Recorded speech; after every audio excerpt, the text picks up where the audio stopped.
इंतखाबी chess board में असल मोहरे वो होंगे जिनका फैसला मुल्क के कौमी मफाद में होगा। इमरान खान की सजाओं ने इंतहाई संजीदा नोयत के सवालात खड़े कर दिए। या तीर से शेर का शिकार हो सकता है या शेर सबको हड़प करने के लिए तैयार है। मजहर अब्बास का कॉलम।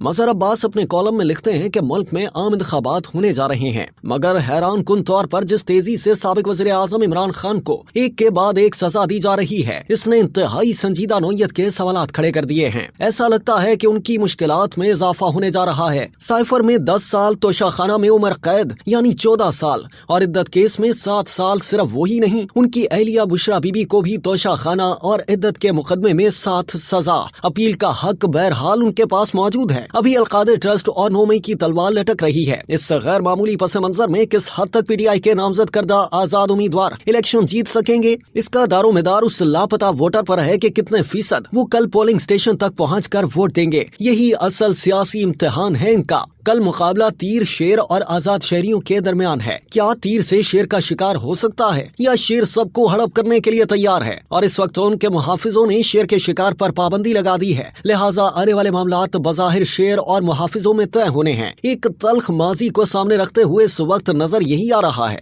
कि शेर, तीर और गुमशुदा बल्ले का मुकाबला है। कल के बाद एक नई सियासी कशमकश का आगाज होगा और वो होगा आइंदा सिंहासन पर कौन बैठेगा। इस वक्त एक तो रेस से ही बाहर है यानी इमरान खान, और अगर इसके आजाद उम्मीदवारों ने कोई गैर मामूली कामयाबी हासिल कर ली जो मौजूदा हालात में मुश्किल नजर आती है, तो इंतखाबात के बाद का सियासी खेल इंतहाई पेचीदा हो जाएगा। पहले शेर और तीर का जायजा ले लेते हैं। पाकिस्तान मुस्लिम लीग नून के मजबूत उम्मीदवार वज़ारत उज़्मा के लिए मियां नवाज शरीफ हैं, जो लाहौर और मानसहरा से लड़ रहे हैं। दूसरी तरफ पाकिस्तान पीपल्स पार्टी के नौजवान चेयरमैन बिलावल भुट्टो जरदारी हैं, जो लाड़काना और लाहौर से लड़ रहे हैं और वही उनके वज़ारत उज़्मा के उम्मीदवार हैं। 172 का मैजिक नंबर किसके पास होगा और कैसे होगा, वही कुर्सी पर बिठा दिया जाएगा। पीटीआई की बहसियत जमात बिना बल्ला इलेक्शन में गैर हाजिरी का बहरहाल फायदा मुस्लिम लीग नून को जा रहा है, और अगर कोई बड़ा सरप्राइज ना हुआ तो वही पंजाब की सबसे बड़ी जमात बनकर उभरेगी। और इसीलिए मियां साहब ने ना कोई जलसा सिंध में किया, ना 1-2 जलसों के सिवा किसी और सूबे में। अहम सवाल ये है कि क्या मुस्लिम लीग इस बड़े सूबे से 100 से ज्यादा नशिस्तें जीत सकती है? अगर ऐसा होता है तो फ्रंट सीट पर वही होंगे, चाहे गाड़ी का ड्राइवर उनका मुहाफिज हो।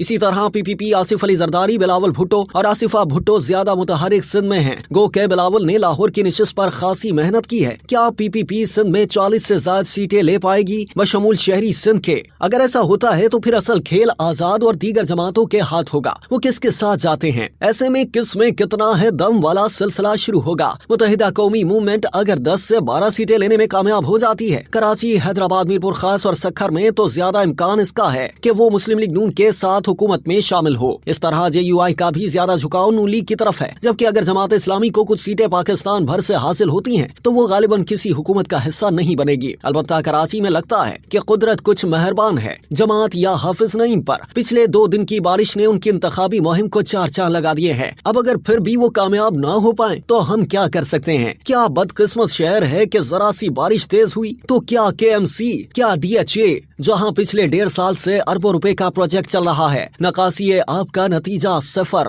पंजाब और सिंध के बाद आते हैं साबिक वज़ीर आज़म के मजबूत किला खैबर पख्तूनख्वा की तरफ, जहां पीटीआई में तंजीमी सतह पर खासी तकसीम नजर आती है। एक तरफ साबिक वज़ीर आला परवेज खट्टक ग्रुप, तो दूसरी तरफ पार्टी के अंदर अब भी तंजीमी कशमकश तहरीक इंसाफ को नुकसान पहुंचा सकती है। इस सब के बावजूद कि यहाँ से शायद आजाद उम्मीदवार ज्यादा जीत सकते हैं, अब जीतने के बाद उनका जमीर उन्हें कहाँ ले जाता है, इसके लिए थोड़ा इंतजार। बलोचिस्तान की सूरत हाल इंतहाई पेचीदा है। जिस अंदाज में बलोच एकजहती मार्च को निगरान वज़ीर आज़म अनवारुल हक काकड़ और दीगर इदारों ने मिस हैंडल किया, वो हैरान कुन है। हम एक इंतहाई मुश्किल सूरत हाल से गुजर रहे हैं। ऐसे इलेक्शन में टर्नआउट इंतहाई कम रहने का इम्कान है। हैरान कुन तौर पर पीपीपी ने माजी के मुकाबले में ज्यादा उम्मीदवार खड़े किए हैं और जरदारी साहब के चेस बोर्ड पर पहले नंबर पर सिंध और दूसरे पर बलोचिस्तान है। बज़ाहिर इस वक्त इलेक्शन 2024 माइनस PTI, माइनस बल्ला और माइनस बानी चेयरमैन के बाद कुछ ऐसे नताज पेश कर रहा है। नंबर 1 मुस्लिम लीग नून, नंबर 2 PPP, नंबर 3 आजाद उम्मीदवार, नंबर 4